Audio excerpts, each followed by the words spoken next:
Last year, we shared with you how people of faith were integral in bringing to justice a notorious Canadian pedophile, Christopher Neil, who horrifically abused young boys in Cambodia. Key to that result was Brian McCONAGHY, founder of Ratnack International and partner to us here at Crossroads Relief and Development. Brian, thanks so much for joining us. It's a pleasure, as always.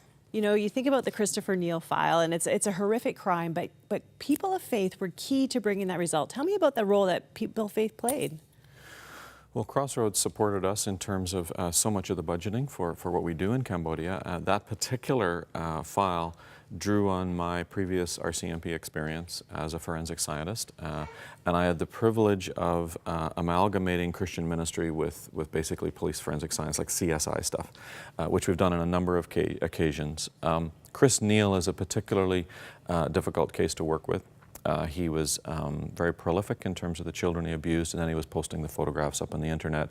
Many people will have seen the photographs, or the swirly face pictures you see on the media. So it was years of work to track him, find his crime scenes, and actually find some of his victims, which led to court in Canada and a conviction, which is wonderful. And what it also did, the byproduct of this, as we're always looking for opportunities for ministry, the byproduct was to be able to work with Cambodian police.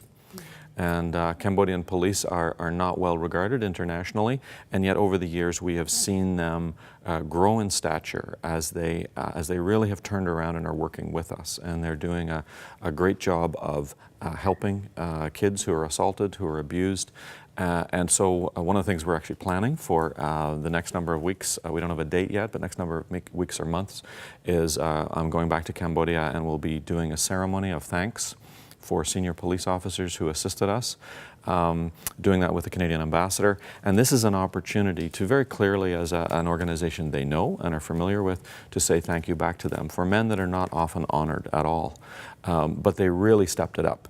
They broke so many of the rules we would actually apply in Canada to be helpful to us. This is a sovereign country that has no particular reason to support us at all if they don't want to, and they absolutely jumped in. So now we can really thank them, and that's a position I really want to be as an NGO, as a Christian, that we offer our thanks back to them and build bridges with them and encourage them in the good work they've been doing. When you think about the work that the police do and other NGOs in fighting trafficking, you get this picture of like someone running out of a building with a child under their arm and the heroic rescue, but the work of trafficking isn't always quite that dramatic. And a big part of it that you engage in is prevention. So tell me why that's a key role. Obviously, we'll work wherever we can with children that have been destroyed physically, emotionally by sex abuse. But it's better to prevent it in the first place. And so we have an extensive program running in the northwest of the country. 35,000 villagers have now been trained to recognize traffickers when they come into the town or the village. So the traffickers will come in, they're wealthy, they will say to poor farmers, "I've got the perfect job for your daughter." These are innocent farmers. They don't realize they'll basically hand their kids over expecting to get good jobs and an income to help the poverty-stricken environment they're living in, and of course they're abused by that. So this process teaches them through cartoons and posters.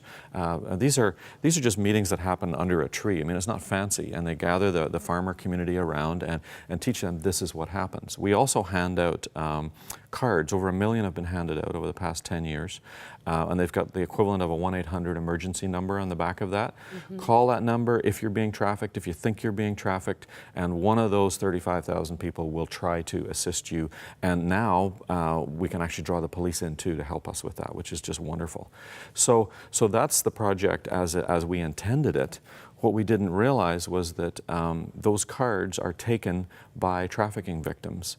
Either that or they memorize the number and they're trafficked internationally. So we didn't anticipate that this was going to go international. So we're getting calls from China, from Malaysia, from wherever, from these young people who are saying, "Hi, I thought I was going to do a nanny's job in Malaysia, but I think I'm in China now.